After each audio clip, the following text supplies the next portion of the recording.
for serving. Ayan. So, ito na nga guys. Bago ang lahat, bago magkalimutan at bago tayo pupunta sa ating title ngayon is click nyo muna yung notification bell. Subscribe nyo muna ako. Charot. Well, anyway guys, ano nga yung pamagat ng aking magchika-chika muna tayo ever guys, no? Kasi hindi ako nakagala because I'm so very busy si Bisaya ako day. So today guys, sasabihin ko sa inyo yung revelations paano ko na-reach yung 1,000 subscribers and 4,000 watch hour. Yan. So, first guys, of course, gumawa ko na YouTube account. So, and the second is, wala, trip lang na nag-post, nag-char-char lang ko ever. So, yun.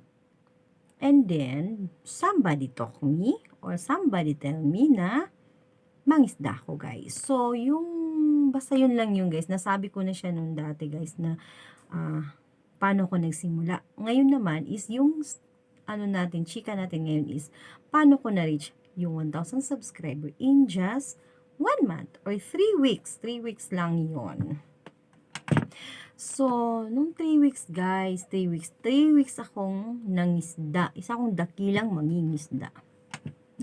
So, saan ako nangingisda guys? Of course, pinasok ko yung mga paangat program.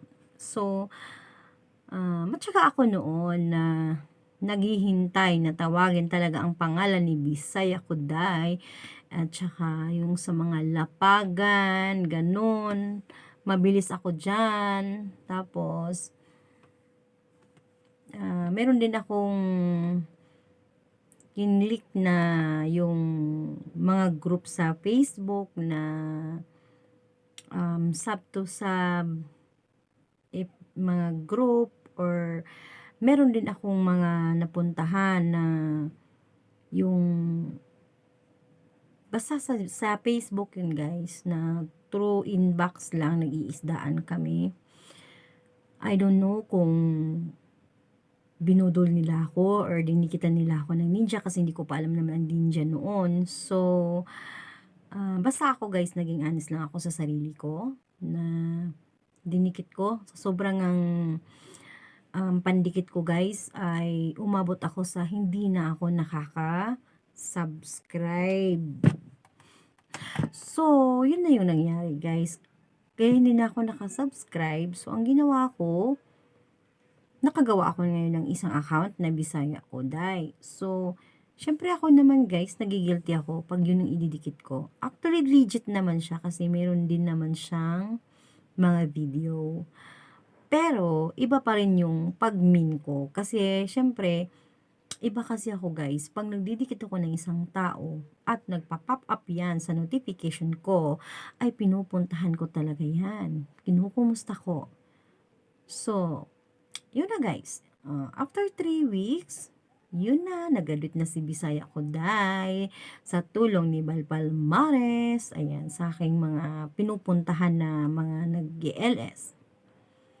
And then, the problem is yung WH ko. So, that time, yung WH ko is sobrang baba pa siya. Kasi nga, hindi ako masyadong nagla-live streaming. Kumbaga, nag-focus ako sa pangingisda, hindi ako na nagla-live streaming. So, sabi nila, ang sabi ko kasi sa isip ko, saka na ako mag-live streaming kapag naka 1K na ako. So, mahirap na pala habulin kapag hinintay ko pa na mag 1K ako. So, hindi tulad ng iba dyan na nag-LS na sila kahit mababa pa lang yung subscriber nila. So, yun pala ang maganda guys, na habang baby pa lang yung subscriber mo, magla-live streaming ka na.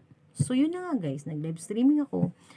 So, parang hindi pa rin ako kasi, ang dami kong subscriber guys, pero, iilan lang ang dumadalaw sa akin, or iilan lang ang nakatambay sa akin. So, thankful sa mga Team Stricto na nandyan, And of course, the team of Kuya Bal. Ayan, yung mga supporters ko. Charot lang. At saka, of course, dumami din naman, guys. Kasi, siguro, kasi yung mga pinupuntahan ko na mga nag-LS na, siguro na konsensya sila. So, pinupuntahan na din nila ako. So, and then, guys, ito na nga, ang pinaka-revelasyon sa lahat is, na-reach ko na ang 4,000 watch hour. It's because nakipag-watch to watch ako, and it's because I made a magic. Ayan, so abangan niyo guys kung ano yung magic na yon, kasi sasabihin ko sa inyo, not now, but later or sooner. Ayan, sa mga ano lang to guys, sasabihin ko sa mga positive mind, sa mga open-minded ko lang sasabihin kung paano nangyari o paano ko na-reach ang 4,000 watch hour. So, yan ang aabangan nyo guys sa next vlog ko. Basta guys, yung ano ko lang is kung paano yung mangisda tayo. Yung mangisda tayo na hindi lang pakikipag-sub ang gagawin natin, kundi kailangan din natin ng engagement sa kanila. Kung hindi porket nakuha mo na or nakuha mo na ako, nakuha mo na siya, tapos na, 'di ba?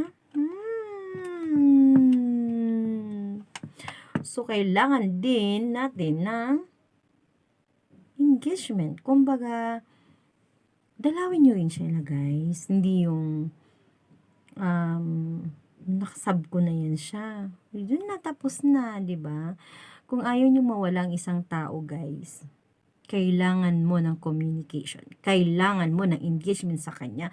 At kailangan mo rin dalawin siya. Kasi namimiss ka na niya. So, sa mga lahat ng mga na-subscribe ko guys, alam ko ang dami nyo na because na-reach ko na yung 2K. Thank you. Nagpapasalamat ako at na-reach ko na yung 2K and mangingisda pa ako ulit. So, pagod na si Bisaya ko dahil busy sa work and busy sa pangingisda. Pero laban lang dahil doon tayo, 'di ba? So, ayan guys. Isang tip lang. Kapag may nasinab kayo guys, balikan nyo at dalawin nyo ba minsan. Suportahan nyo rin kung mayroon siyang mga video or premieres, ayan, kung may mga LS, thumbs up lang, comment, ayan, okay na yan sa kanila. Parang ako. So, hindi yung pareha sa iba guys na pinipressure yung mga tao na magstay. Sa akin, thumbs up lang guys, magstay ka lang ng ilang minutes, masaya na ako. So, that's all for today guys. Bisaya ko day at your service. Ayan, kung mayroon kayong mga katanungan guys about sa WH, kung paano ko nga na-reach yun. So, private na lang natin, charot. Di guys, basta more on LS, suppose nakakatulong din yung nanonood ka ng movies, ganon, tsaka yung nagtatambay kayo sa isang LS na medyo mahaba, ayan, nakakatulong din yan sa WH nyo guys. So, yun yung ginagawa ko noon na nagtatambay ako sa mga nag-LS na mahaba, and then nakakaisda din ako. So, siguro kaya medyo lumaki na yung banana ko kasi nangingisda ako. Sa mga hindi naman nakabalik sa akin, balikan nyo na ako. Joke. Ayan, so nagpo-pop up naman siguro kapag sila nag-notify sila sa akin. So this lately lang guys, may pinuntahan ako. Ang tagal ko na siyang dikit. So nakita ko siya na nag-live streaming siya, naabutan ko siya. Yun. Hindi pa nila ako dikit pala. So, nabayaran na niya ako. Pero hindi ako dyan guys. Hindi ako naniningil or wala. Hindi ako naniningil na tao. Ako yung isang tao na hindi naniningil ng mga utang sa may utang. Kasi ayoko talaga guys. Gusto ko kusa mong gagawin yun. Okay? Kasi sinab kita, isasab mo rin ako. So guys, yan lang ang sa mga nandyan, nanonood. Shoutout ko lang kayo at salamat sa inyong suporta kay Bisaya Kuday, sa group na Team Stricto, sa Team Allegro, And of course, the YTNB Premier. Thank you sa inyo. Dahil lagi kayong nandyan. Alam ko, busy at alam ko rin na hindi tayo parehas ng time. But, kung mayroon kayong time, nandyan kayo nakasuporta kay Bisaya ako dahil. So, thank you guys. And, wala na akong masabi guys. Yun lang guys. More power sa ating lahat. And, Bisaya ako dahil is signing out.